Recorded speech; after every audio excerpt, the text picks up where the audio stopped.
Muy buenos días.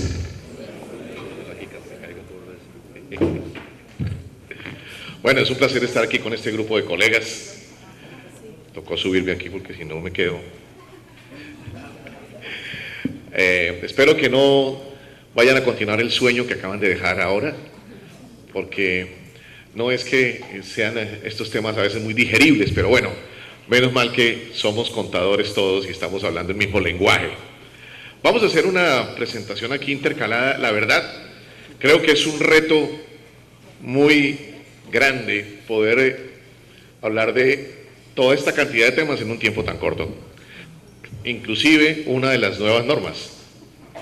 No tenemos mucho tiempo, así que prenderemos la moto y andaremos muy rápido, pero trataremos de ser claros hasta donde nos sea posible. Estos son los temas que tenemos para tratar en estos cortos minutos, referentes al año 2013, porque vamos a hablar solamente de las modificaciones del 2013 y las del 2014. En el 2013 tenemos una modificación que se hizo a la NIC 36, que es la norma de deterioro. Apareció la CINI 21, que se llama gravámenes. Hubo una modificación también en la NIC 39, la NIC 19. La NIC 9, ustedes saben que tuvo unos cambios muy importantes también en el año 2013, en noviembre del 2013, que además de eso se añaden a los cambios que ocurrieron en este año para terminar el proyecto de la NIC 9. Y el ciclo de mejoras, que en el 2013 salieron dos, el 2010-2012 y el 2011-2013. Así que el reto es grande, porque saben que en cada ciclo hay varias mejoras. Entonces, vamos a empezar con la NIC 36. Bueno, esta es una revelación que hace referencia, una información adicional en revelaciones que hace referencia al valor recuperable de activos que correspondan al valor razonable del activo. No había esta revelación específica para cuando el valor recuperable de un activo esté basado en el valor razonable. En este caso hay que hacer esa revelación específica y bueno, más fácil para nosotros entenderlo con numeritos. Aquí tenemos un ejemplo: una entidad posee un inmueble para su uso. Debido a una disminución de las operaciones de la empresa, fue necesario efectuar una prueba de deterioro, la cual arrojó los siguientes resultados. Valor en libros 250.000, valor razonable neto 230.000, valor en uso 200.000. Ustedes saben que, de acuerdo con la NIC 36, debemos tomar como valor referente en este caso el valor razonable neto, que es el valor recuperable. Por lo tanto, tendríamos que hacer la revelación que está exigiendo ahora la modificación. La nota, no hay un modelo en la norma, así que esta nota pues obviamente es made in home, pero más o menos incluiría lo que debe contener la revelación. Y la nota diría más o menos esto: la entidad presentó deterioro en el inmueble donde funciona su sede como consecuencia de la reducción de sus operaciones en razón a la pérdida de algunos de sus clientes principales. El valor recuperable del activo se midió a su valor razonable menos los costos de disposición. El valor razonable del activo corresponde al nivel 2, la norma dice que hay que especificar en qué nivel está el valor razonable. ¿Y cuál es el enfoque? El enfoque utilizado fue el del costo, usando para ello la mejor estimación del costo de reposición depreciado, calculado por un tasador independiente. Las suposiciones clave incluyeron la información de la lonja de propiedad raíz sobre el valor del metro cuadrado de construcción para uso empresarial, el estado del bien y el potencial de uso del activo. También dice la norma que hay que revelar las suposiciones clave para llegar al valor razonable. Los datos utilizados fueron los siguientes: valor del metro cuadrado construido 100, metros cuadrados de la construcción 3.000, depreciación teórica con base en potencial de uso y uso a la fecha, es decir, ustedes saben que el valor, el costo de reposición depreciado implica hacer el cálculo de cuánta depreciación llevaría el activo si hubiera estado desde el comienzo, 50.000, y los costos de disposición estimados 20.000. Estos datos, como ustedes ven, pues ahí nos dan justamente los 230.000 que están atrás como valor razonable neto. Muy bien, tenemos también la CINI 21. No sé los organizadores aquí sí, al final habrá algún momentico para preguntas, porque si llega a quedar alguna inquietud entre ustedes, o muchas, poder resolverlas. No sé, por aquí no veo quién me pueda contestar. Bueno, entonces no lo sé. CINIP 21. Ustedes saben, las CINIP pues realmente no corresponden a temas nuevos específicamente, sino a aclaraciones sobre temas que causan inquietud acerca de los estándares que ya están emitidos. Una inquietud que había resultado es aquella relacionada con impuestos, con gravámenes, con contribuciones, con tasas, que en muchos casos son distintas al impuesto de renta, pero que pueden causar inquietud acerca de la forma de contabilizarlos. Existen muchas modalidades de impuestos, ustedes lo saben, aquí seguramente habrá también algunas distintas, cuya liquidación depende de diversos factores, no necesariamente un momento específico o una base muy clara, algunas dependen del desarrollo de circunstancias. Y entonces la pregunta aquí es, si por ejemplo el impuesto correspondiente, el que sea, se paga en un periodo posterior, porque solo en ese periodo posterior se llega a cumplir las condiciones necesarias para que se genere, pero esas condiciones comienzan a cumplirse desde el año anterior, ¿debería uno ir causando el impuesto o no debería causarlo, o en qué momento lo causaría? Eso es lo que trata de responder la CINIP 21. Bueno, aquí tenemos un ejemplo. Este es un impuesto que existe en Colombia y ahora acaban de informar que lo van a renovar porque supuestamente era un impuesto transitorio. Ustedes saben que cuando el Estado pone un impuesto difícilmente echa reversa, ¿no? Dicen que es transitorio, pero pues ahí se queda, ¿no? De pronto lo que sí hacen es subir un poco la tarifa, pero nunca reversarlo, ¿no? Este ejemplo dice, el gobierno establece un impuesto sobre el patrimonio de las empresas. En Colombia es así, hay un impuesto sobre el patrimonio de las empresas. Si uno habla de un impuesto sobre el patrimonio, evidentemente no aplicaría la NIC 12, porque ese es impuesto sobre las ganancias, y aquí no está grabando las ganancias. Se generará el impuesto del 2% cuando el patrimonio exceda de un valor de 1.000.000 de unidades monetarias. Es decir, si el patrimonio no pasa de 1.000.000, no hay impuesto. Pero si pasa de 1.000.000, debe pagar el impuesto. El monto se mide al cierre del año. El impuesto se pagará en cuotas mensuales durante el año siguiente. La compañía contribuyente S.A. presentaba los siguientes datos. Patrimonio al 1 de enero de 2014, 850.000. Patrimonio al 30 de junio de 2014, 1.020.000. Y patrimonio al 31 de diciembre, 1.200.000.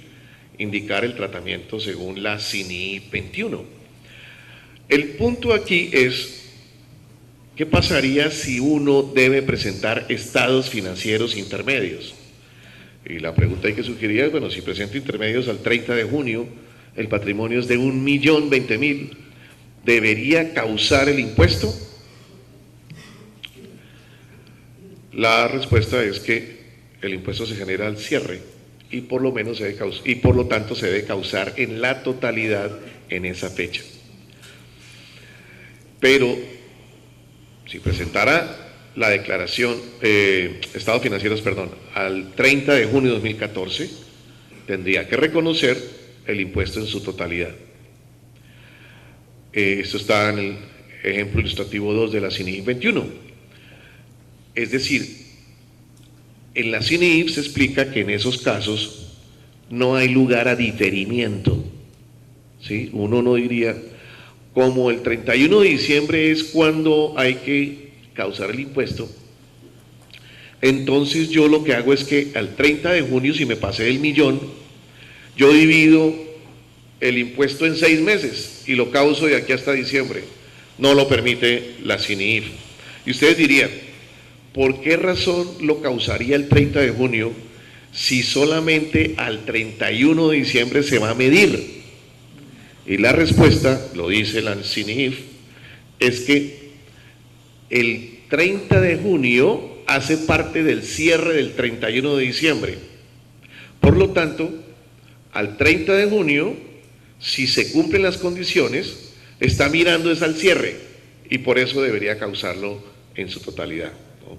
Claro está que hay que hacer siempre una aclaración, ¿no? Una cosa es NIIF y otra cosa es la contabilidad, porque NIIF lo que hace es determinar las pautas para la preparación de los estados financieros. Entonces, pues si uno no tuviera estados financieros intermedios, pues no habría un tratamiento en NIIF específico. Pero el asunto es que si uno va a presentar información y ya se pasó del límite, en ese caso tendría que causarlo completo, no diferirlo. Entonces, al cierre contable haría es un débito a gastos por impuesto al patrimonio, 24.000, contra impuesto al patrimonio por pagar por 24.000. Ahora, aquí la norma referente, como decía, no es la NIC 12, sino la NIC 37. Y de acuerdo con la NIC 37, ustedes recuerdan, si hay un diferimiento del pago y ese diferimiento tiene un efecto financiero, habría que contabilizarlo a valor presente. En el caso de Colombia, por ejemplo, estos impuestos pues son costosos y por lo tanto tienen diferimiento del pago, así que tendría que causarse a valor presente en su totalidad, no por cuotas. Bien, en la siguiente modificación, que es la innovación de derivados, le cedo mi palabra a mi colega en este combo colombo-uruguayo, mi colega Winston. Hola, muy buenos días. Es la primera vez que estoy en Costa Rica, desde hace un par de días. Muy agradable el país. Ya tuve oportunidad de conocer los aspectos de la naturaleza de ustedes, que son rica y maravillosa. Costa Rica y Uruguay por una cuestión del destino se enfrentaron hace un par de meses y en un territorio que no conviene recordar, pero bueno, seamos realistas. A ustedes les fue mejor. Al final, en fin, quedamos allí y somos rivales, pero siempre con la cordialidad y la amistad que debe unir a los pueblos en este tipo de cuestiones que no nos pueden separar más allá de estas cuestiones menores.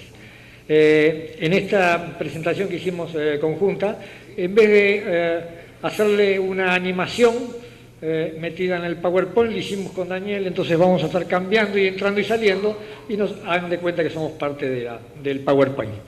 Esta modificación de la NIC 39 es meramente, diría que de forma, y dice que a partir de enero del 14 aclara, por si alguien tenía alguna duda, que la aplicabilidad de la continuidad de contabilidad de cobertura, ¿qué sucedía cuando el derivado se lo vendo a alguien, se lo transfiero, hago una innovación con una contraparte central, generalmente una cámara compensadora o como se llame, dependiendo del tipo de país, cámara de compensación. Y entonces esta norma, esta pequeña modificación lo que hace es una aclaración conceptual, que no tiene un efecto numérico, y aclara las circunstancias en las cuales hay que discontinuar la contabilidad de coberturas cuando existe una innovación. En realidad, más que discontinuar, lo que hace es aclarar que si no hay modificaciones significativas, lo que debe suceder, ¿con qué modificas el page down? Ahí va, no, ¿con qué volvemos a que modifique la... A ver, vamos a dar vuelta.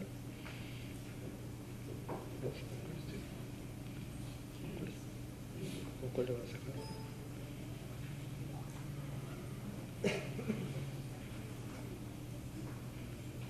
Bien, perfecto. Vamos a usar perfecto. Esta es parte de la animación de la presentación. Lo practicamos varias veces y nos salió de esta manera. En la aplicación práctica lo que estamos indicando es simplemente que no tenemos un ejemplo numérico y lo que indicamos allí es esto que está allí. En realidad es una interpretación más que una modificación, debería haber sido una interpretación.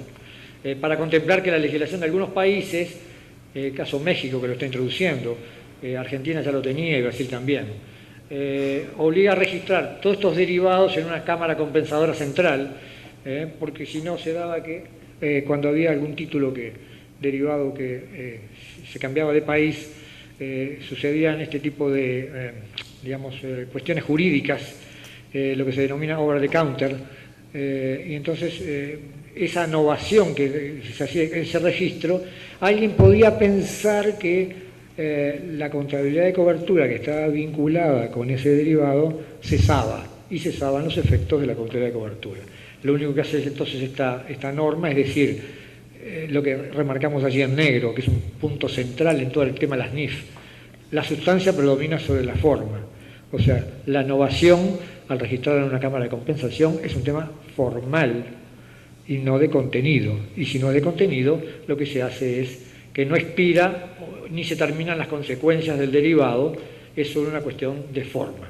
Entonces lo que quisimos presentar allí es algo que se va a repetir en muchas de estas pequeñas modificaciones que ocurren prácticamente casi todos los meses, diría yo, para desgracia de todos los contadores que estamos en estos temas, y es que muchas veces hay modificaciones formales derivadas de situaciones que a veces derivan de interpretaciones de otros países y que a veces cuando llegan a Latinoamérica, bueno, no le encontramos necesariamente la aplicación práctica.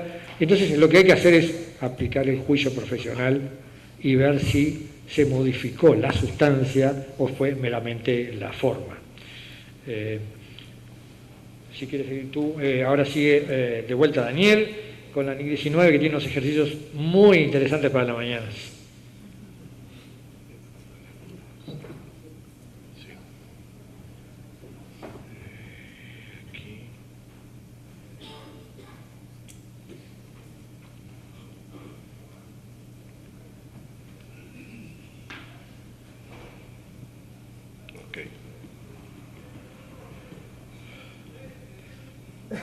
Bueno, lo que decía Winston es cierto.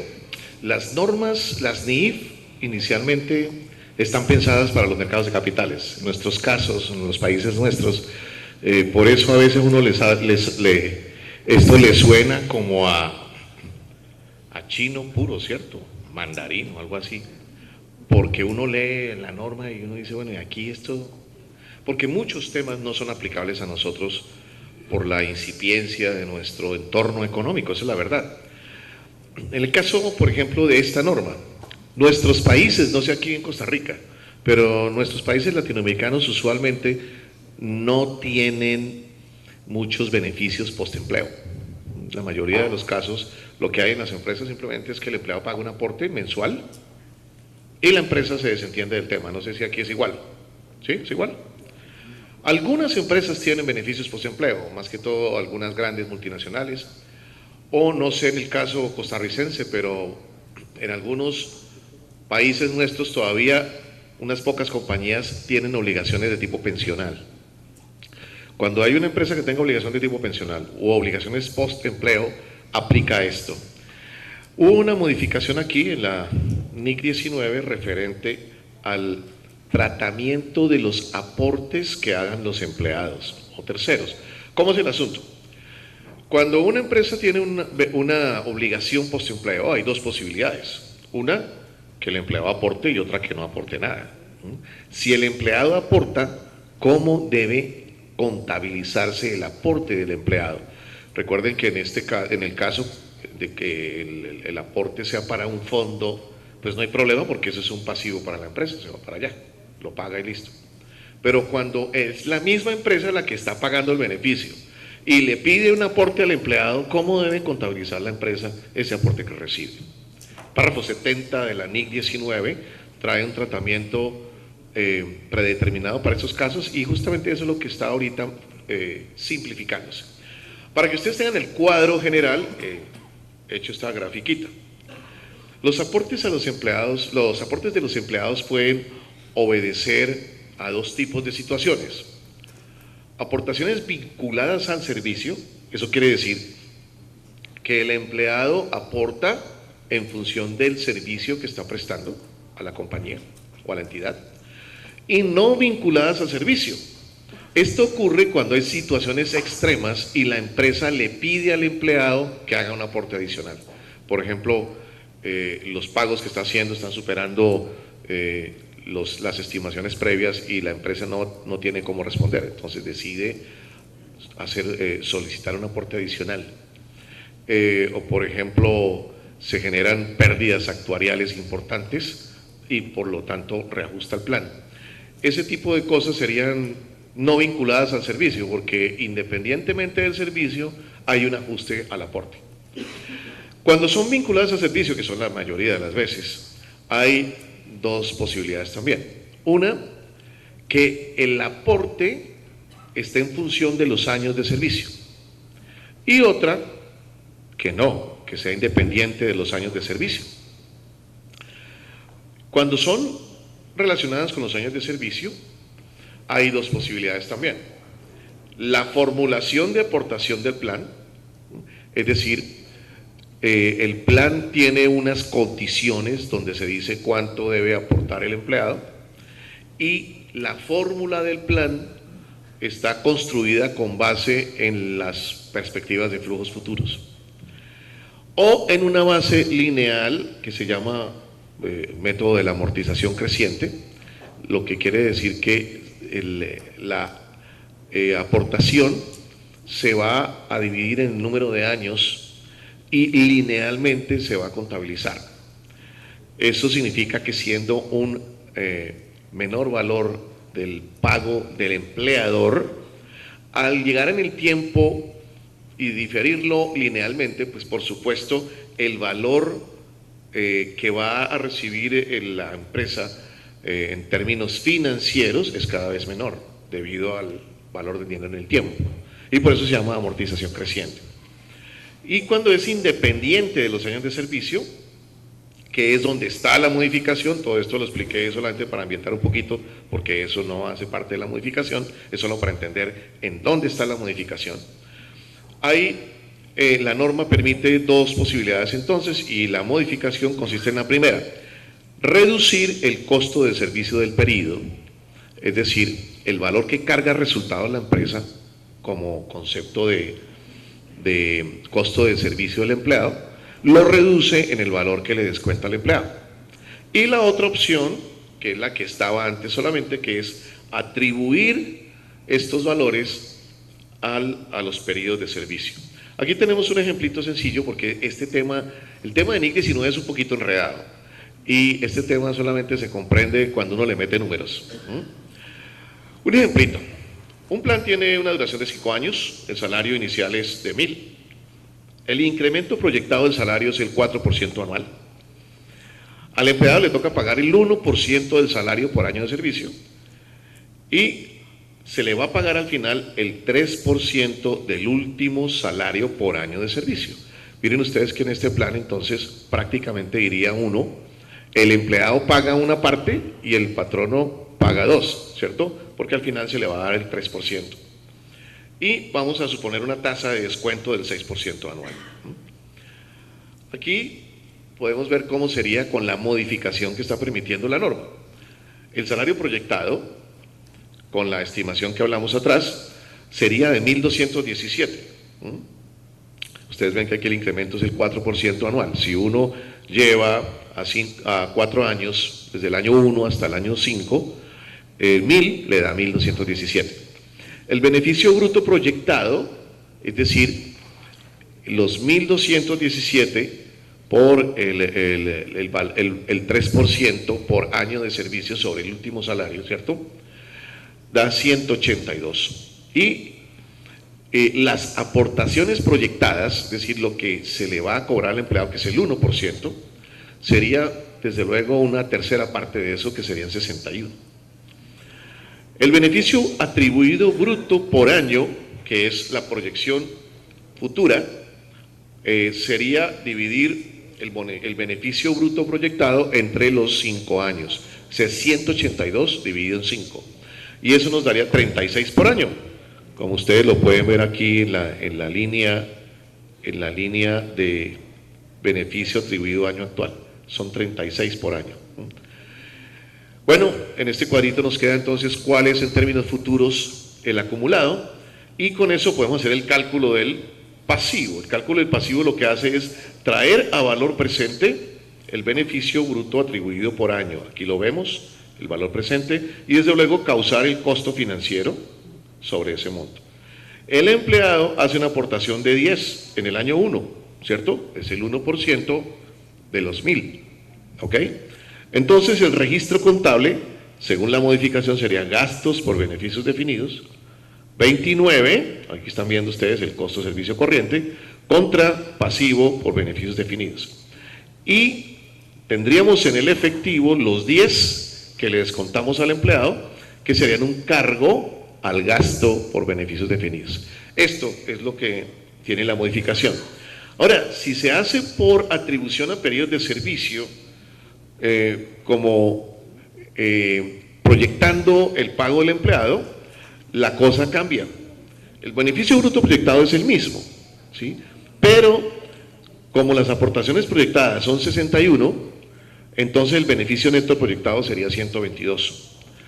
Y por supuesto cambian los datos de todos los años, aunque al final pues el resultado sería en este caso igual. En la práctica este es un caso donde están todos los factores iguales. En la vida real pues obviamente esto es dinámico y no cuadraría seguramente exactamente, pero teóricamente aquí pues nos daría lo mismo. Por eso la norma hace esa modificación. ¿Qué es lo que tendría yo acá?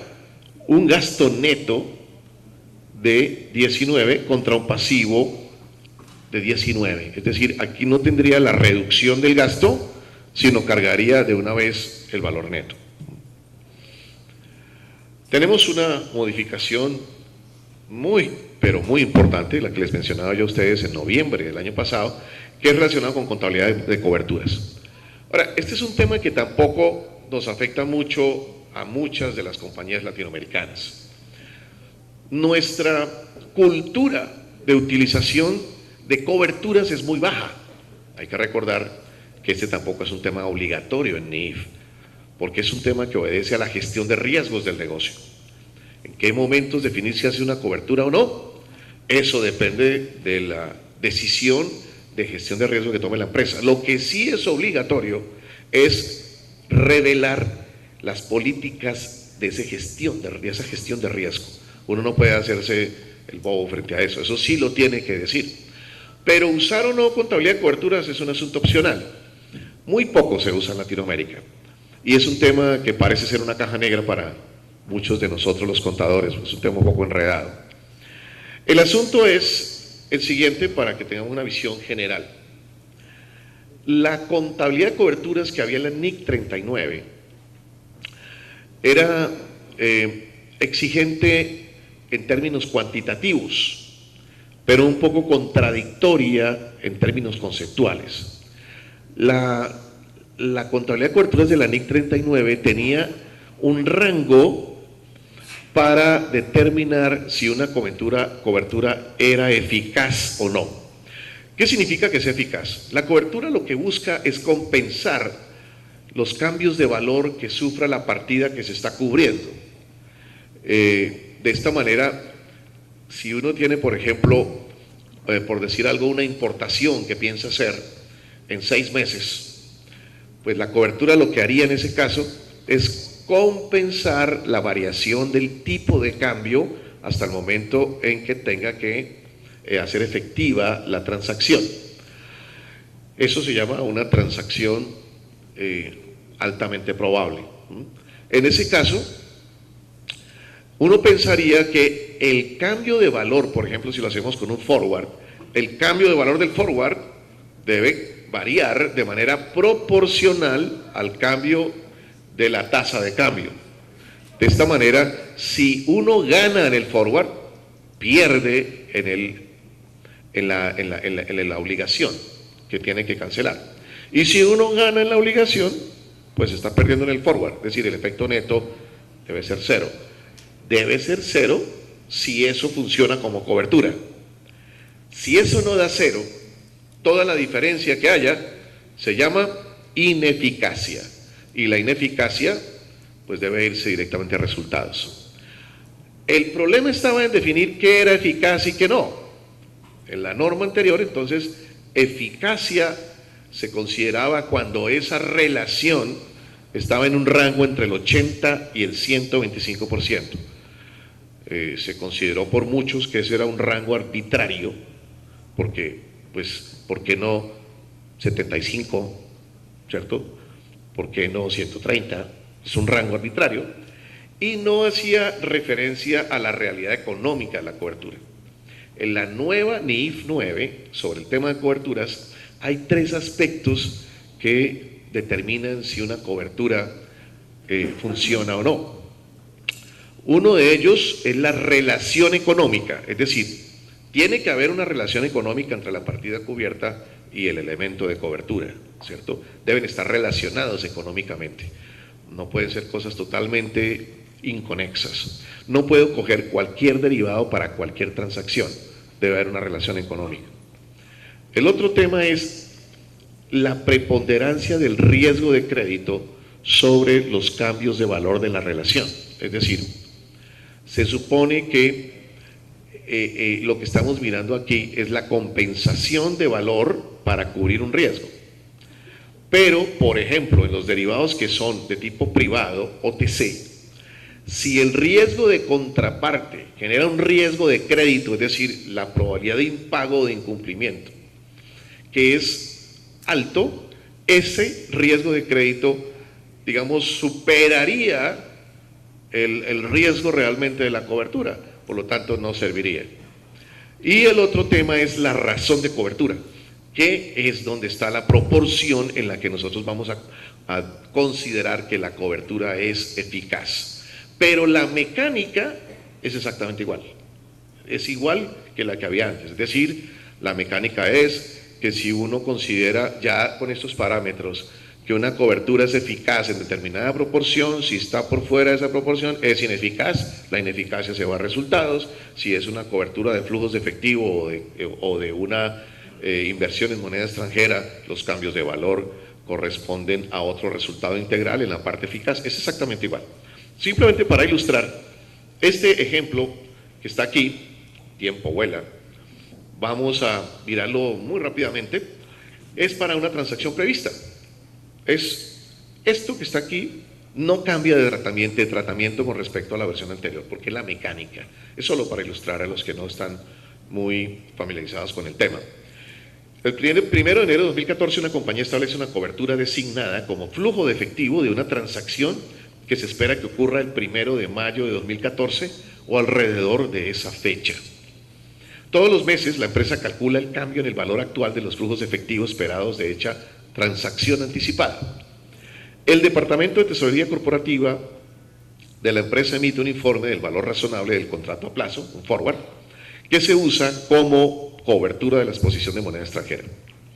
Aquí tenemos los cambios en el valor del contrato, el de la partida, el elemento de cobertura, que ahí vemos que al 31 de enero ha caído en 100, el 28 de febrero ha caído en 50, el 31 de marzo ha subido en 110 y el 30 de abril en 140. Ahora, el cambio en el valor actual de los flujos de efectivo esperados, que es la compensación, miren que no es exactamente igual. Aquí estamos hablando de cuando cae en 100 el contrato a plazo, sube en 90 el valor de los presente de los flujos de efectivo esperados de la partida cubierta. Cuando cae en 50 el forward, sube en 70 el contrato, sube en 110 el forward, cae en 110 el contrato y al final están exactamente en el mismo valor. Durante el periodo de duración de una cobertura de flujo efectivo, la porción ineficaz de la cobertura debe registrarse en la cuenta de pérdidas y ganancias y la porción eficaz se difiere hasta que la transacción con cobertura impacte la cuenta de pérdidas y ganancias. Aquí tenemos entonces el cálculo de la porción eficaz acumulada, porque la norma dice que la porción eficaz es de tipo acumulado, y abajo tenemos la variación real en el valor del contrato a plazo.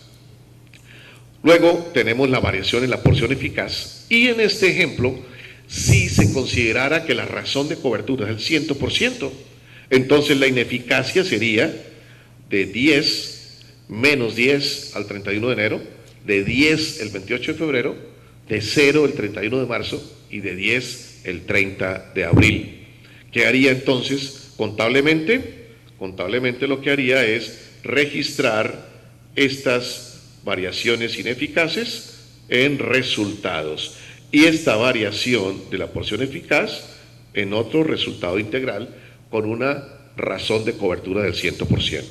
Yo sé que eso suena como medio chino para los que no estamos familiarizados con el tema, pero luego ustedes pueden en algún momento de insomnio coger la presentación, comenzar a analizarla, y si alguno tiene problemas para dormir, en 5 minutos estará roncando. Muy bien.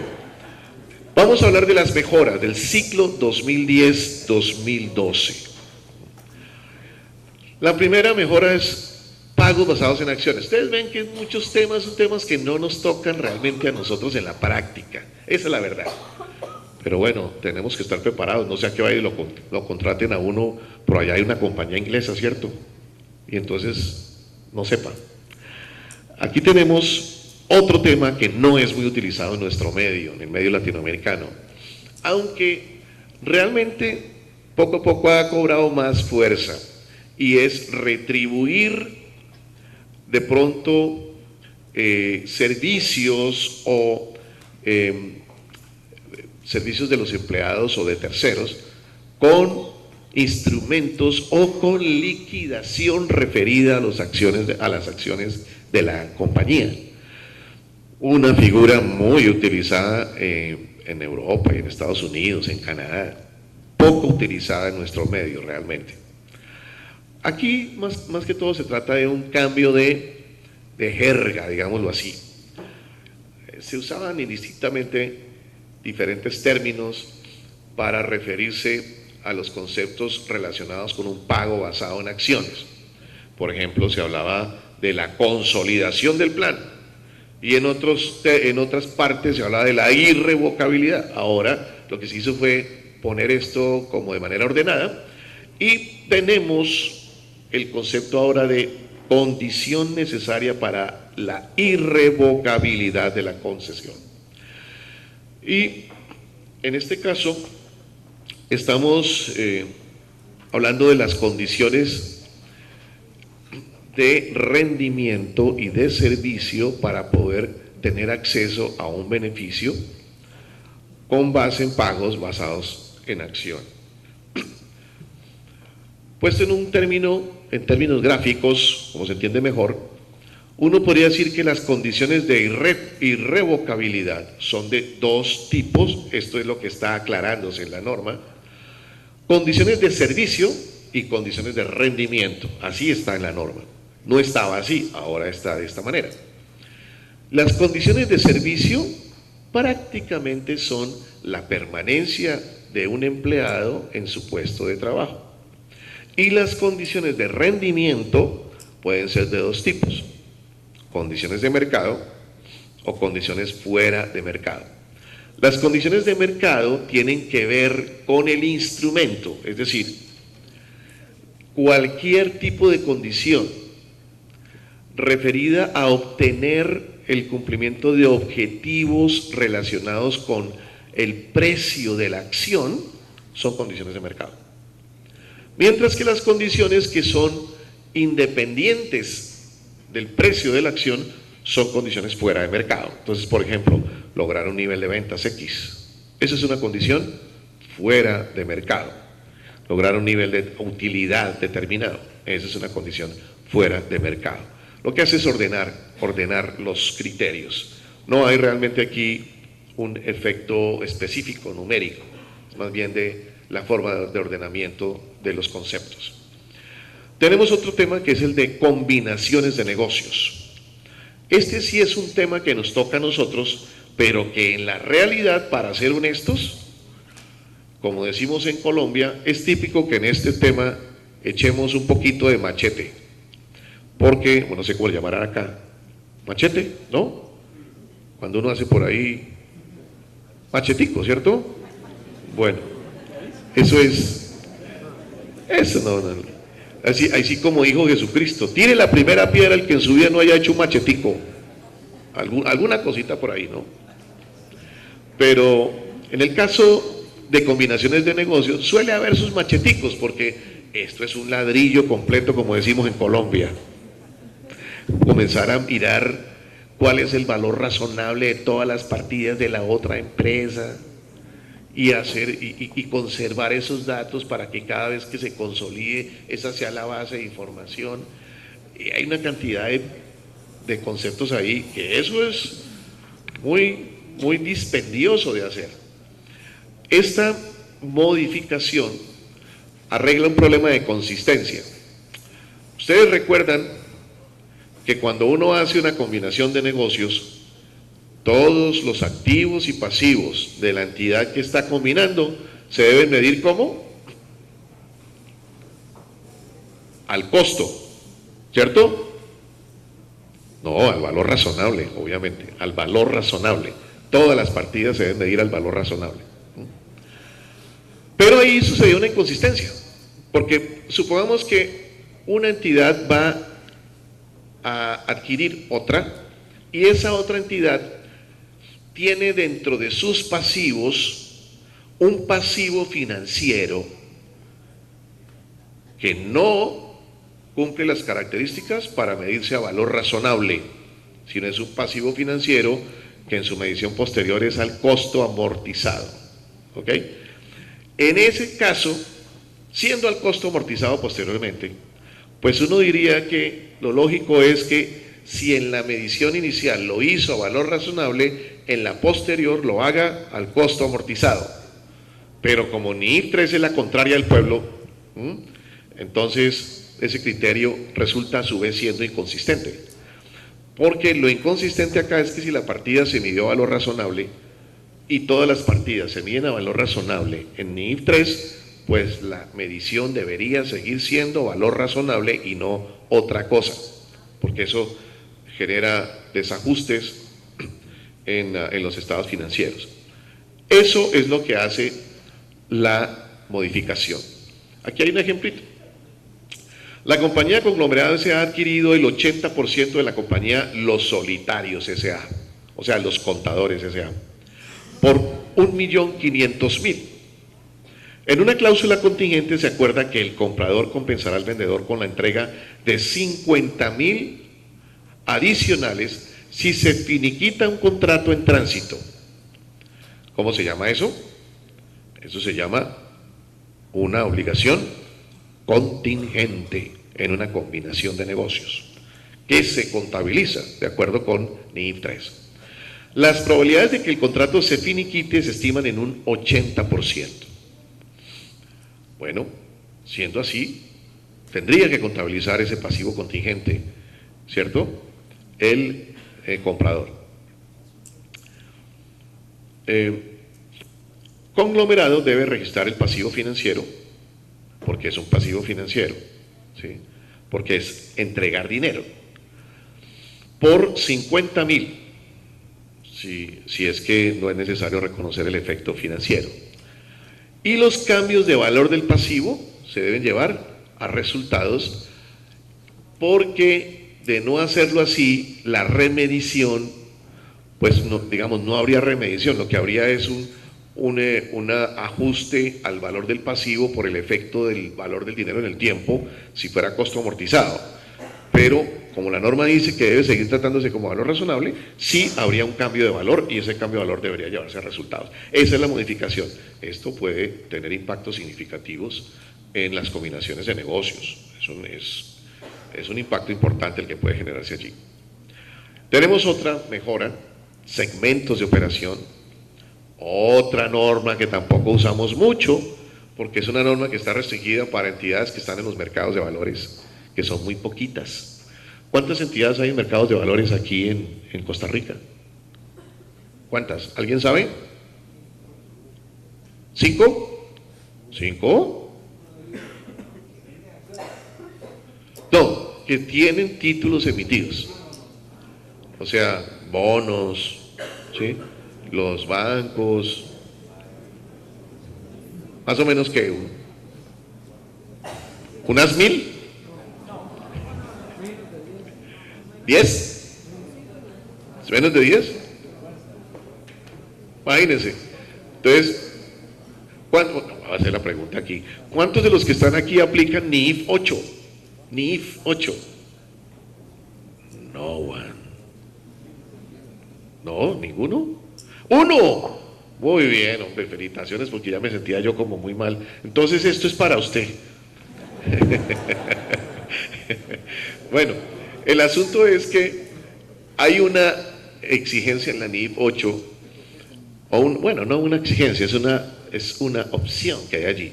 Y es que los segmentos de operación en una empresa pueden ser muchos, ¿sí? Muchos segmentos. Y en la medida que sean muchos segmentos, como la norma aquí para los que aplica, exige que se revelen los segmentos. Y esa revelación tiene que ver con activos, pasivos, ingresos, gastos de los segmentos, flujos de efectivo de los segmentos. Pues imagínense eso, habría que hacer un libro aparte, anexo a los estados financieros para información de segmentos. Y eso pues obviamente no se lo lee nadie, ¿no? Entonces, la norma permite agrupar segmentos y ponerle un límite práctico. Es decir, uno puede decir, la norma recomienda 10, entonces uno puede decir, defino 10 segmentos y de ahí para arriba los segmentos que haya, los agrupo. Pero esta norma, desde luego, exige ciertos criterios para la agrupación y está determinando aquí una revelación adicional para la agrupación de segmentos que no se van a revelar por separado. La revelación podría ser de este tipo, ¿no? Y con una nota accesoria. Aquí tenemos, por ejemplo, que los segmentos reportables son el 1, el 3, el 9, el 10, el 11, el 14, el 17, el 18, y hay otra cantidad de segmentos, los que están metidos ahí en la mitad, que se unen todos en una sola cifra y tienen ingresos por 21, activos por 28 y resultados por 32, ahí está el 100%. La nota diría más o menos esto, repito, esta nota es made in yo, porque no hay una nota modelo en las NIF, ¿no? Los segmentos agregados son los segmentos 2, alimentos precocidos, 4, bebidas carbonatadas, 5, bebidas lácteas, 6, alimentos concentrados, 7, colorantes, 8, saborizantes y 12, conservantes. Quiere decir que todos estos tipos de productos los vende la compañía. La compañía ha establecido su segmentación con base en líneas de producto. La agrupación se ha establecido teniendo en cuenta el margen operativo y la naturaleza del producto. Los segmentos agrupados corresponden a alimentos y bebidas y el margen operativo por segmento no representa una variación superior al 10% con respecto al promedio. Esto es lo que dice la nota que hay que revelar. Bueno, con medición del valor razonable, esta sí es una modificación muy sencilla y es lo siguiente. Si no me falla la memoria, que me suele fallar bastante, debe estar eso por ahí en el párrafo 79, GA 79 de la NIC 39, que decía que cuando el efecto de la medición de valor presente, del descuento de una partida, no resulte significativo, se puede alejar de la exigencia del cálculo del valor presente. Más o menos eso es lo que dice el párrafo. Entonces, pues, lo que dijo el IASBI finalmente es, ¿para qué hacer esa aclaración? Si existe un párrafo, que es el párrafo 8 de la NIC 8, que dice que una entidad se puede alejar de las exigencias, las políticas definidas, si el efecto de alejarse no es significativo. Entonces, como quien dice eso, recoge todo lo que pueda suceder en todas las NIF. Y lo que está haciendo es la supresión de ese párrafo porque no hace falta. Es básicamente eso. Y este sí nos afecta a todos. Entonces yo creo que aquí es donde todos deben despertarse. Por favor, despiértense. Este tema sí nos afecta. Tenemos dos modificaciones que son sobre el mismo tema, porque es muy parecido el tratamiento. Propiedades, planta y equipo e intangibles, la NIC 16 y la NIC 38. Recuerden que uno, cuando aplica las NIF, tiene la opción de usar el modelo de revaluación o el modelo del costo, ¿cierto? El asunto aquí es cómo reexpresar la depreciación acumulada cuando hay cambios en el valor. es la misma que está para intangibles. Entonces, para no hablar carreta, miremoslo gráficamente, que es como más se entiende. Tenemos dos opciones: ajustar el valor bruto del activo o hacer un ajuste al valor neto. ¿Cuál es la más fácil? Pues la más fácil es hacer el ajuste al valor neto. El ajuste al valor neto es que uno saca todo lo que tiene en los saldos y mete lo nuevo. Es decir, yo tengo un activo que tiene un costo de 100, tiene una depreciación de 40, me da un neto de 60, hice una revaluación y me quedo en 70, entonces yo saco los 60, saco los 100, saco los 40 y meto los 70. Esa es la fácil. Borrón y cuenta nueva. ¿Cuál es el problema que tiene eso? Pues que al hacer ese cambio no se ve la historia del activo, porque pues se pierde todo. Si yo quito todo y entro todo, se pierde la historia. Entonces, si uno quiere ser un poco más informativo, pues usa el ajuste al valor bruto, es la otra opción. El valor bruto puede obedecer a un cambio en el mercado observable o un cambio proporcional.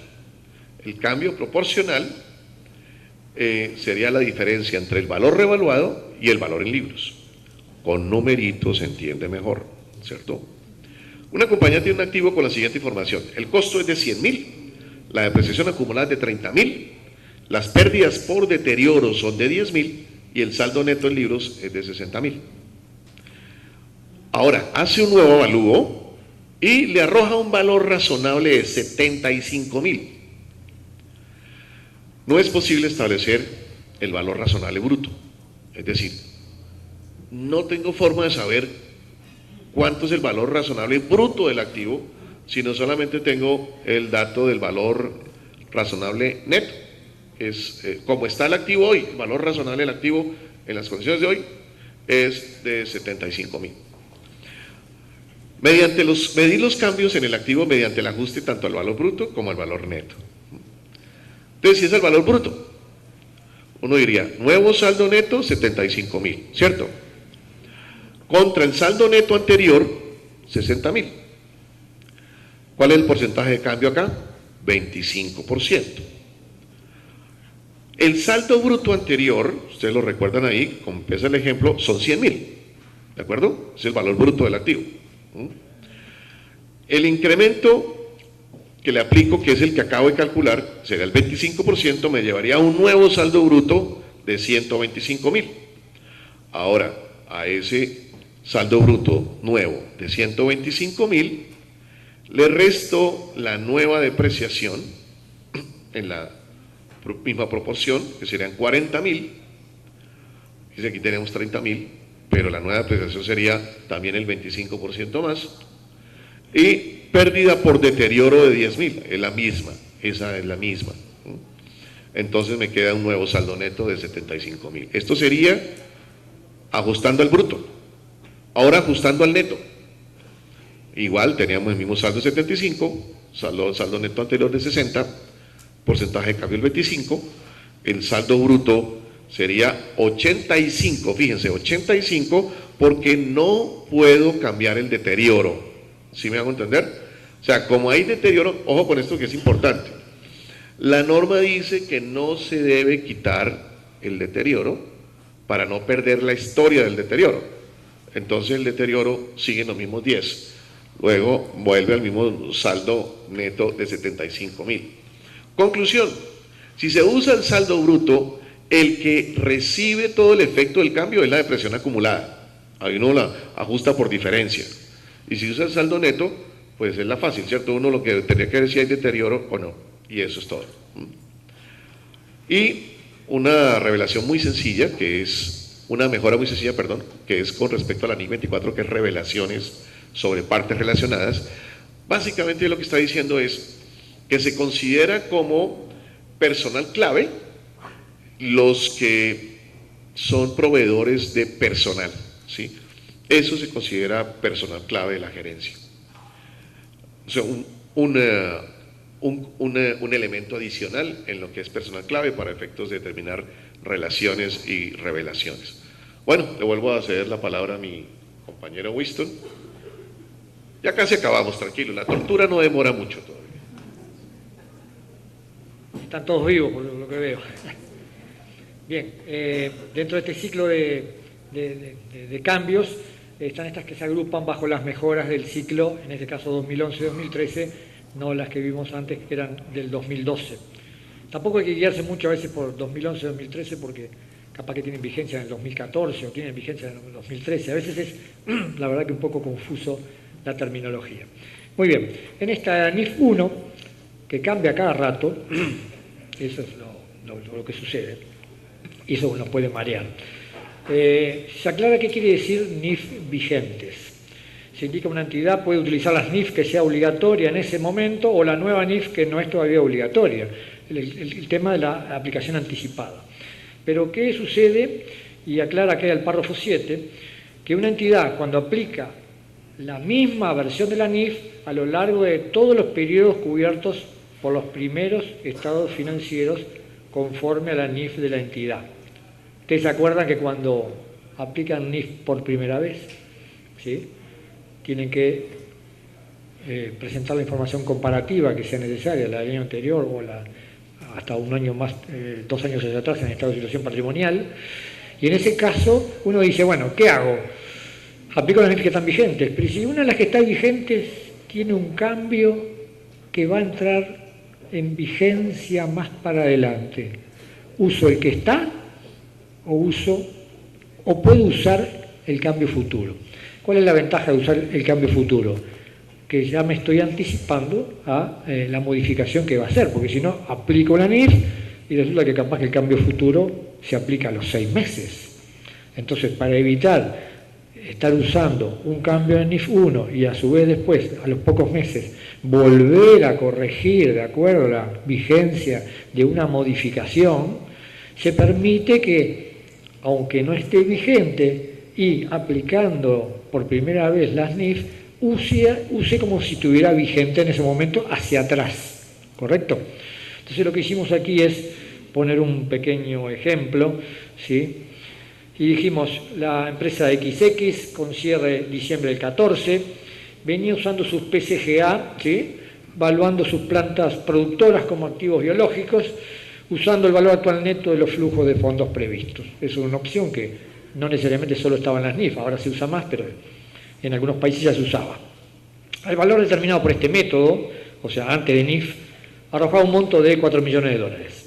No es posible determinar adecuadamente el costo al inicio, y los costos históricos del ejercicio suman 200.000.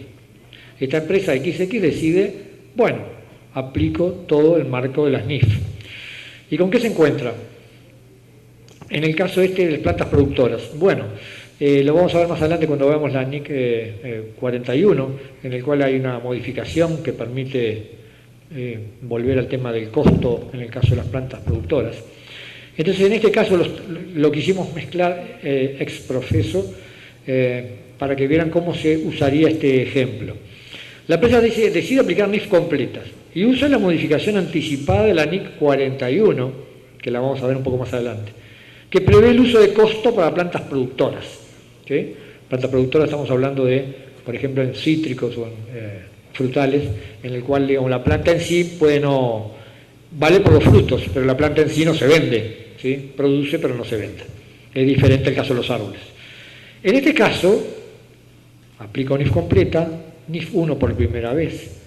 Tendría que ir hacia atrás y debería usar el criterio en forma retroactiva, corregir estados, la presentación. Sin embargo, en este caso presenta las cifras comparativas de inicio de este cierre al valor contabilizado. ¿Por qué? Porque no tenía manera de determinar el costo al inicio. Esto lo que nos pasa es, ¿cómo hago a veces para ir para atrás? No puedo a veces reflejar las condiciones de mercado que tengo hoy, ni los datos que pueda tener hacia atrás.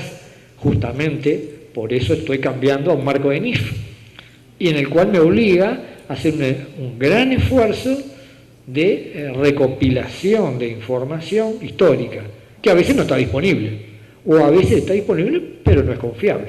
Entonces, en esos casos, la norma permite que en este caso, que deberíamos usar en forma retroactiva, usemos el tema del costo atribuido, y entonces tomemos los $4 millones como si fuera el costo al inicio.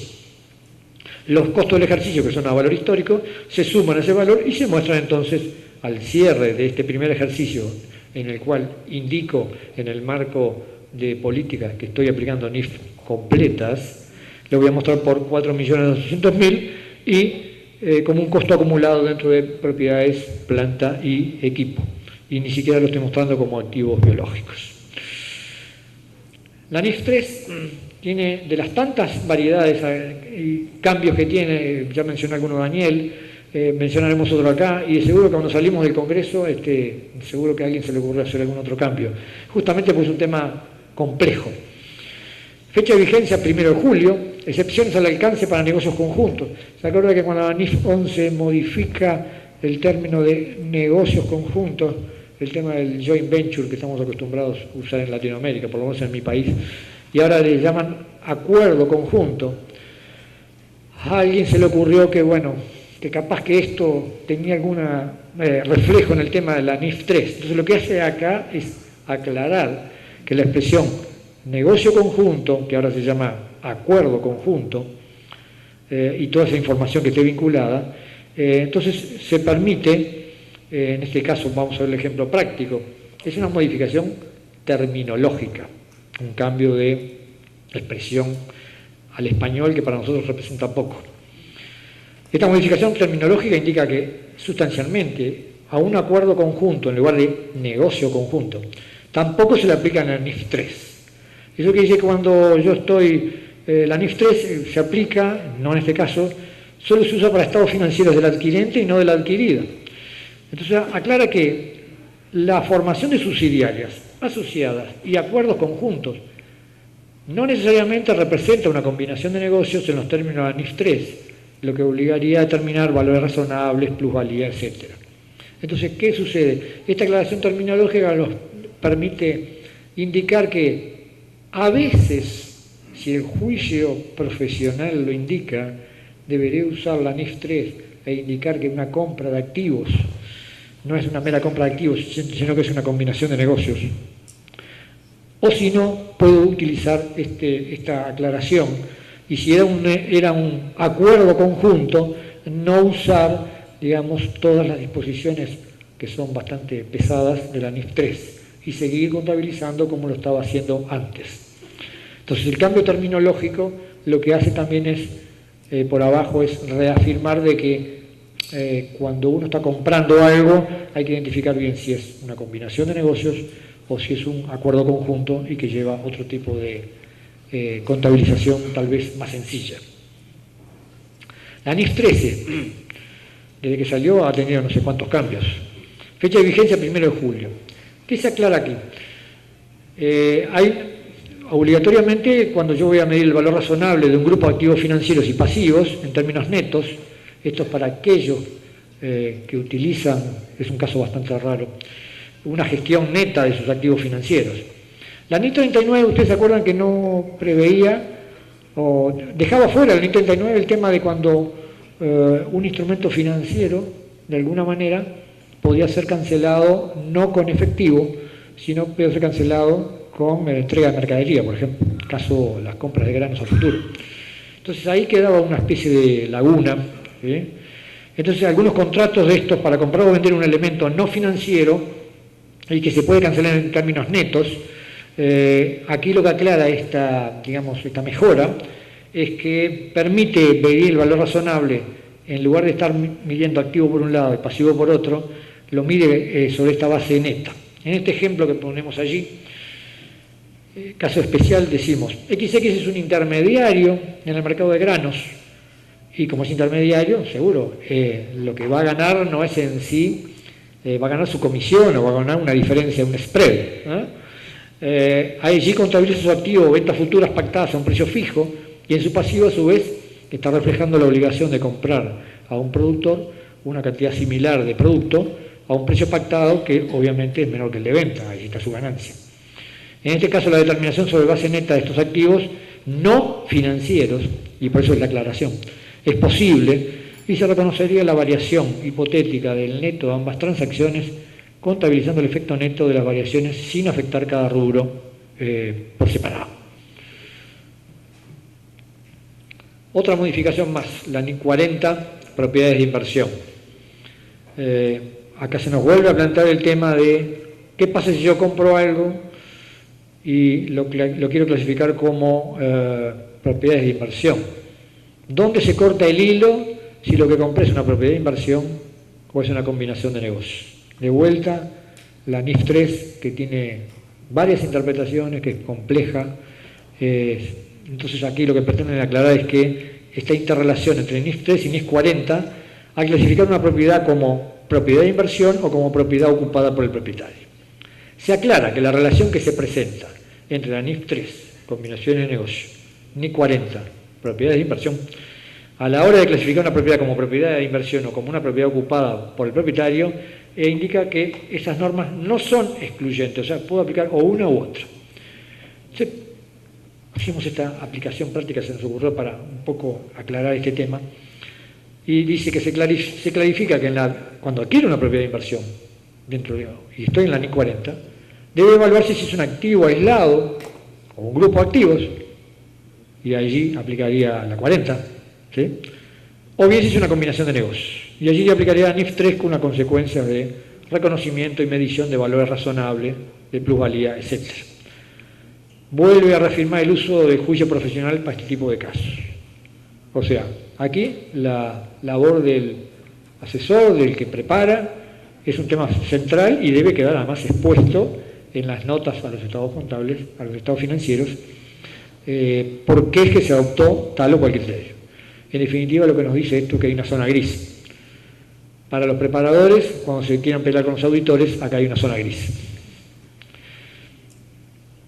Modificaciones NIC 14, Daniel, ¿seguís con esto? ¿Sí?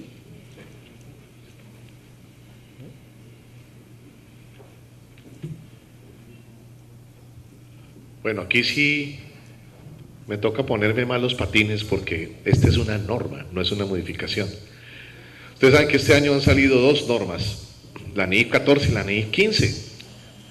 Mi querida colega, la consentida de Glenif, Noreli, esta tarde les va a hablar, ¿esta tarde o esta mañana? Esta tarde, sobre la NIF 15. Ella sí tiene harto espacio para hablar de la NIF 15, pero yo no tengo unos 5 minutos para hablar de la NIF 14. Afortunadamente esta norma no es una norma obligatoria. Esta norma es una norma opcional, pero que pensaría uno aquí en Costa Rica, pues no tiene aplicación, porque es una norma para los que adoptan por primera vez y específicamente para los que están en empresas de servicios públicos. Es básicamente eso, dirigido a servicios públicos. Sucede, es una situación bastante extraña, diría uno, considerando el criterio del IASB, que se entiende muy ligado a la realidad económica, porque esta norma permite una cierta facilidad, ¿no? Unos beneficios que se apartan un poco de la realidad económica para las empresas de servicios públicos y que uno diría de alguna manera resulta un poco injusta para los que ya adoptaron, porque es una norma para los que van a adoptar. Por ejemplo, en el caso colombiano sí es aplicable porque nosotros este año estamos en el año de la transición y el balance de apertura pues todavía se puede modificar. El balance de apertura se hizo el pasado 1 de enero. Entonces todavía podría aplicarse, porque los primeros estados financieros todavía no se han emitido. Pero en el caso de ustedes, creería que no es aplicable. ¿En qué consiste la facilidad? Resulta que hay muchas partidas que las empresas de servicios públicos llevan al activo o al pasivo y realmente no cumplen los criterios de NIF. Por ejemplo, bueno, a ustedes no les pasa eso, pero nosotros sí. Yo vengo de un país ligeramente violento, entonces suelen suceder de vez en cuando ciertas explosiones con algunos efectos colaterales, ¿no?, que pueden ser significativos. Entonces, por ejemplo, en días pasados, unos muchachos que hay por allá en el monte hicieron una travesura y volaron unas torres de energía.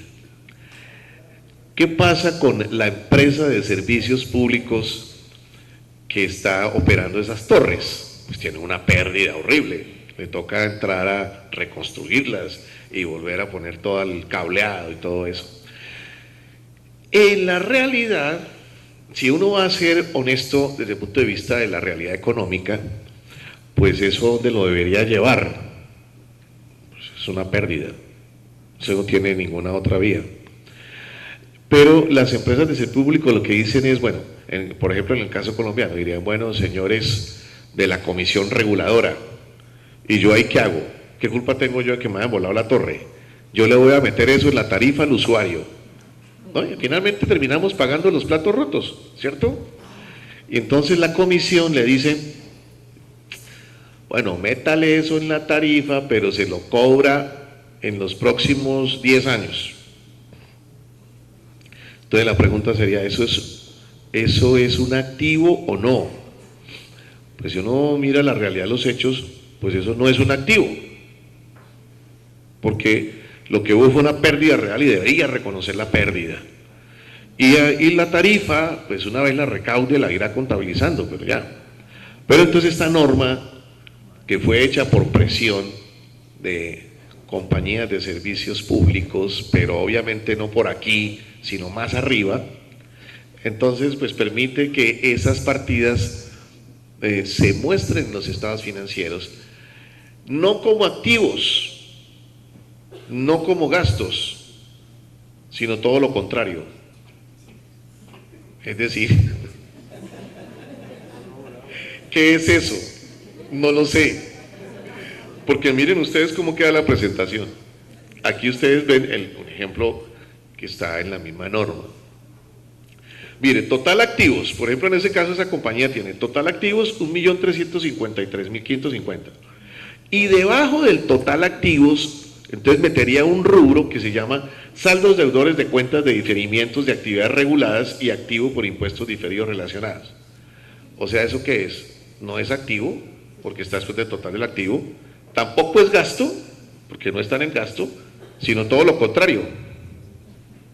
No sé qué es. Porque fíjese que lo mete después de activos y al final lo suma. Y no lo suma como un activo. Porque mire cómo queda el total. Total activos y saldos deudores de cuentas de diferimiento de actividades reguladas. O sea, no le dijo nunca que era un activo. ¿Sí? Pero tampoco lo castigó metiéndoselo al gasto. ¿Ven? Y lo mismo hace en el pasivo. El pasivo hace algo parecido. Patrimonio y pasivos totales y debajo saldos acreedores de cuentas de diferimientos de actividades reguladas. Total patrimonio, pasivos y saldos acreedores de cuentas de diferimientos de actividades reguladas. Es una forma realmente de quedar bien con Dios y con el diablo, más o menos. Así es como yo lo veo, ¿cierto? Más o menos queda como en el purgatorio de las NIF. Pero, pues, desde luego que esto tiene una cantidad de implicaciones, porque las cuentas, estas cuentas, tienen relación con cuentas de gastos, con cuentas de ingresos, con cuentas de otro resultado integral, y se arma ahí un enredo lo más de sabroso, que es bien interesante para analizar, pero que debido a mis limitaciones de tiempo, los dejaré con la inquietud, para que salgan de aquí como locos a revisar la NIF 14. Bueno, voy a dejar que mi compañero termine con el ciclo.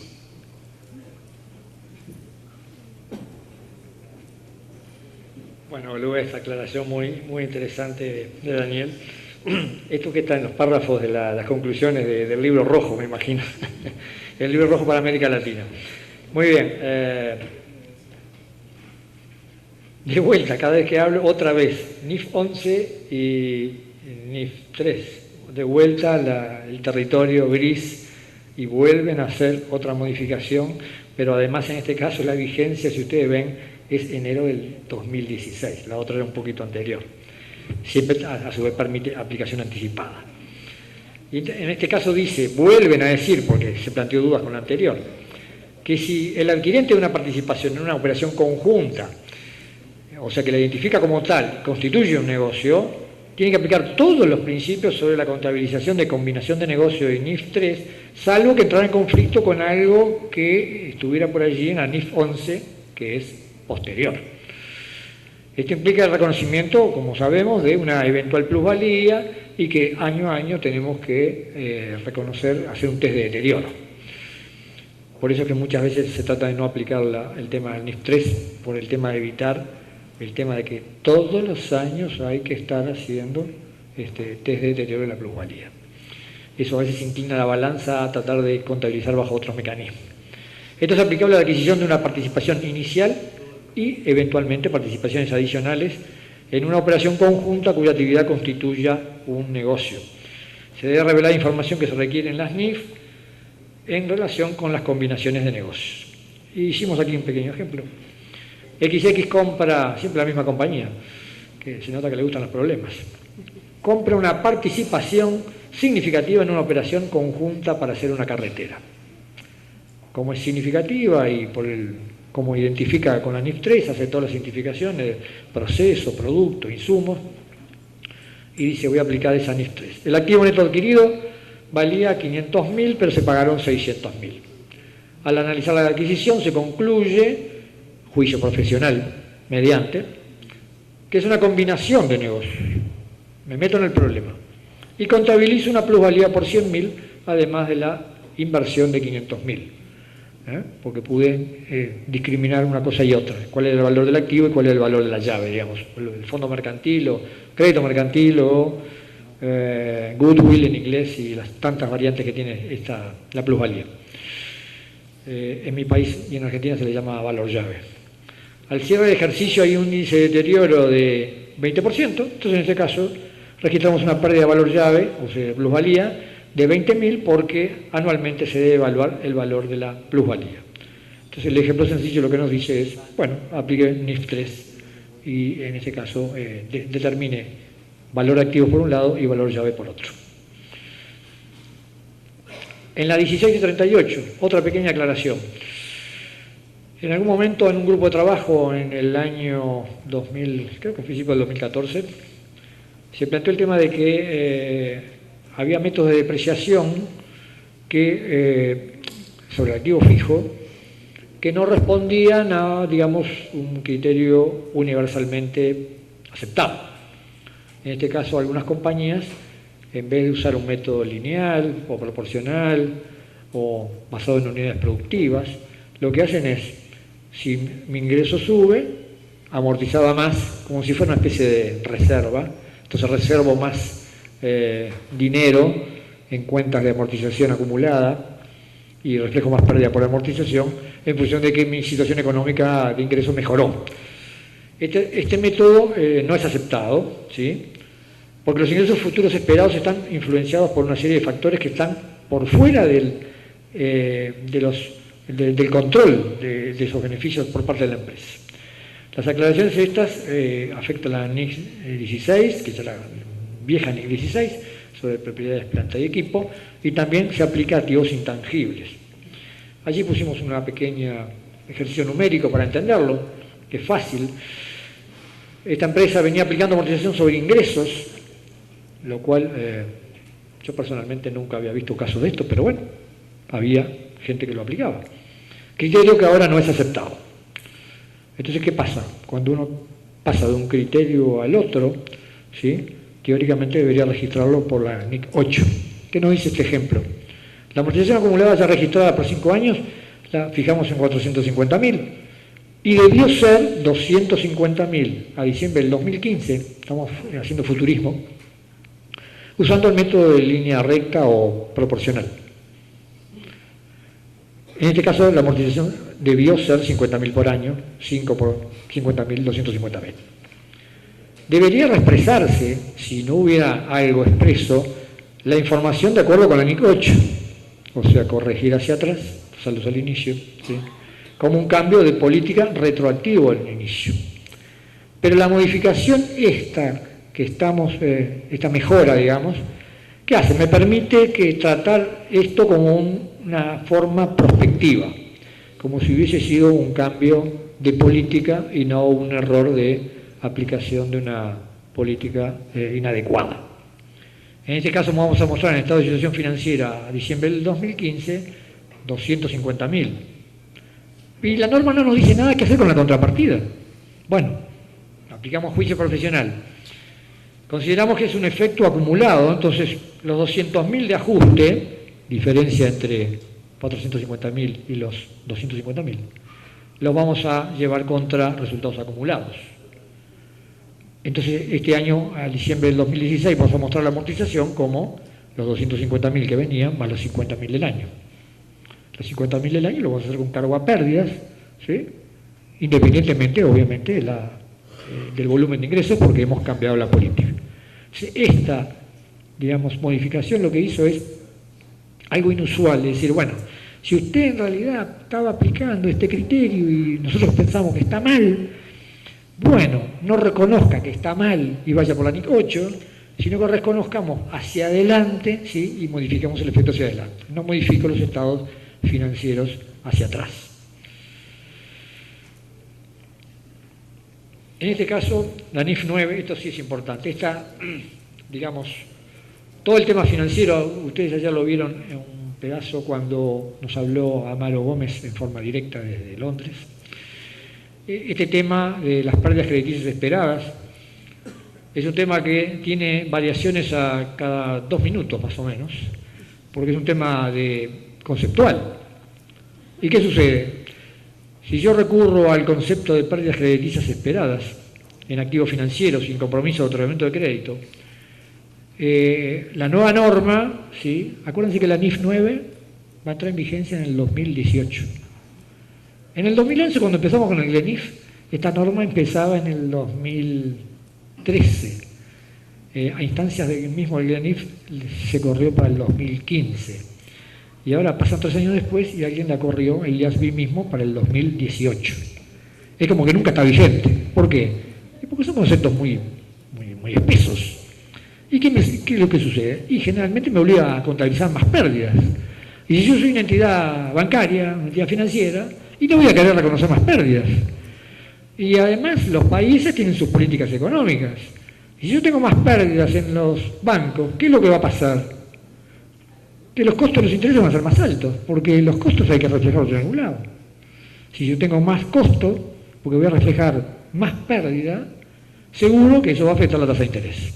Entonces, esto hace que esta norma, es que se va a aplicar en el 2018, o sea que nos faltan como 4 años todavía, y los cambios que va a tener en el camino. Entonces, vamos a hablar en texto porque lo pusimos allí. Ahora se habla de reflejar pérdidas crediticias esperadas, no solo las ocurridas. Cuando hay cambios importantes en la calidad del crédito de los instrumentos financieros. En este caso, las pérdidas esperadas se calculan sobre toda la vida del crédito y no solo en los próximos 12 meses.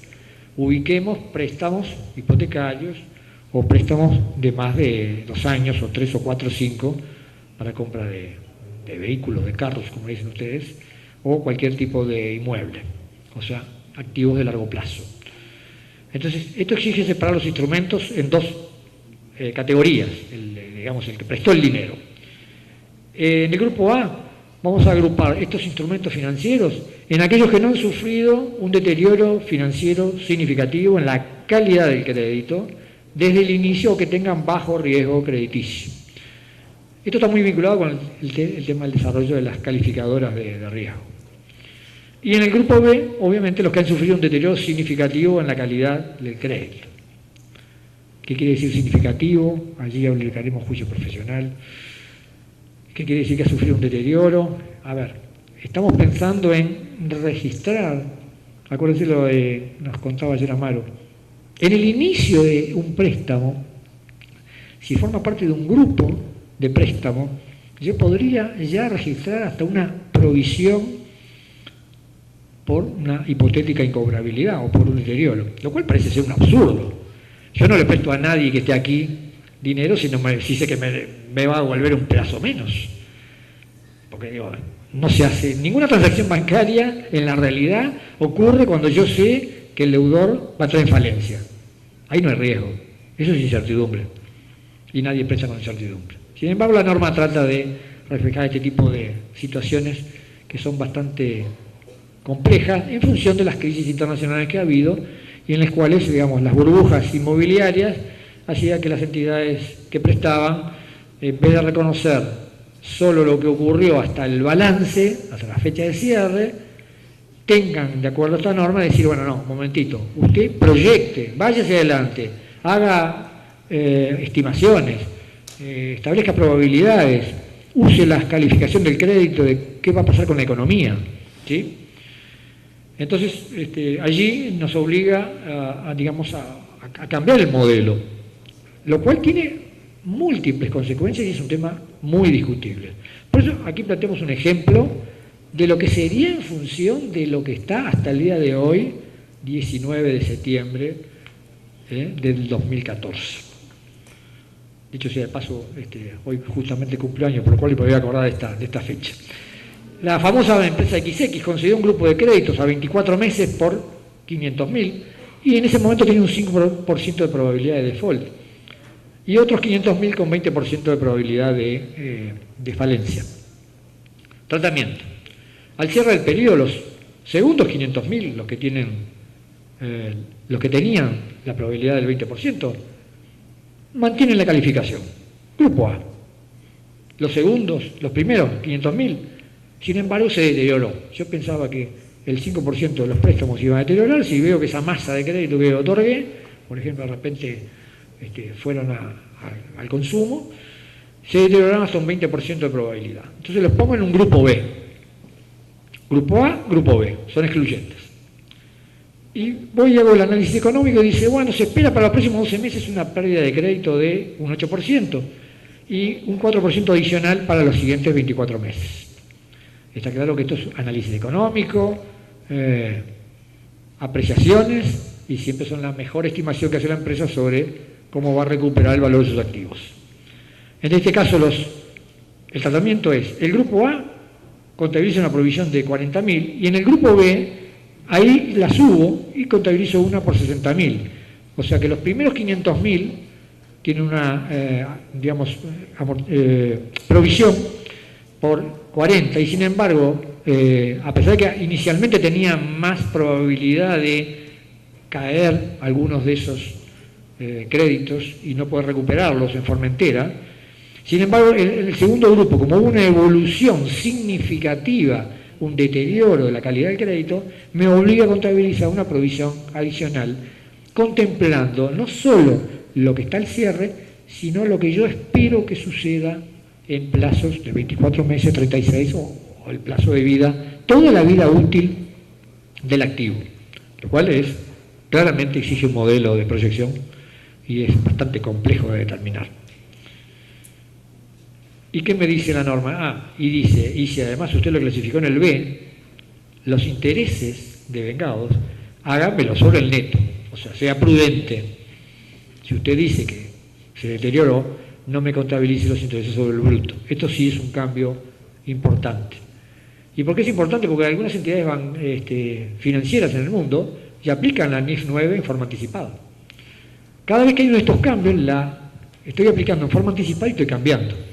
Y una de las cosas que le decíamos como comentario técnico a Amaro es, cada vez hay más distancia entre la NIC 39 y la NIF 9, porque como se va corriendo, y les planteo un ejemplo, el Banco Central del Uruguay adoptó en forma anticipada la NIF 9 hace más de un año cuando estableció una hoja de ruta de cambios para incorporar las NIF completas a las entidades financieras que están bajo su superintendencia y que incluye compañías de seguros, los fondos de pensión, además de las entidades financieras, casa de cambio, casa de crédito y entidades bancarias.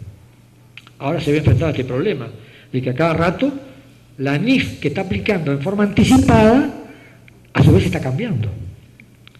Esto representa realmente un problema y yo supongo que esto no va a ser el último cambio, por lo cual este ejemplo es a hoy, 19 de septiembre, y hasta el siguiente cambio. En la agricultura, lo último que queríamos comentar con ustedes, ya que nos han soportado más de 1 hora y media. Eso ya lo habíamos mencionado hoy hace un rato. algunos países indicaban que no veían apropiado evaluar a valor razonable las plantas productivas, de bitter plants. Y decían que, esto aplica mucho el tema de los frutales y los cítricos, y decían, ¿por qué no meterlo en la NI 16? Porque en realidad, ¿por qué voy a calcular el valor razonable de algo que no voy a vender? En realidad, la planta me sirve porque produce frutos, ¿sí? Una planta productora es una planta viva que se utiliza para la generación de productos agropecuarios a lo largo de más de un periodo. Entonces, la hierba, la que produce la yerba mate, es una planta que dura 50 años. O sea, después que la instalé, empieza a producir. Y acá en Costa Rica tienen algún ejemplo parecido con otro tipo de plantaciones. El tratamiento es similar a otros elementos de propiedad de planta y equipo construidos por la entidad. Se miden al costo o valor revaluado menos depreciación o deterioro. O sea que cambio de criterio. Puedo usar costo amortizado en lugar de obligarme a usar el valor razonable. Para los productos biológicos sí, sigo usando el valor razonable, pero para la planta puedo usar esta excepción. Entonces, no pusimos un ejemplo que fue el similar que habíamos visto hoy, en el cual se acuerdan que teníamos una variante y justo como no podía, tomé costo atribuido. Entonces, esta modificación que va a regir dentro de 2 años, se acuerdan que la puedo tomar como aplicación anticipada, ¿sí? Y ir hacia adelante y no ir hacia atrás en forma retroactiva. Entonces, cuando se discutió esto en el grupo de trabajo, se dijo que me pasaba lo mismo con los animales, o sea, con los animales de reproducción, en el cual en realidad yo tengo un toro, por ejemplo, caso agropecuario en Uruguay muy habitual, y en el cual no importaba, digamos, distinguir en el activo si, cuál es el valor razonable, porque en realidad lo tengo como elemento reproductor, yo no lo voy a vender.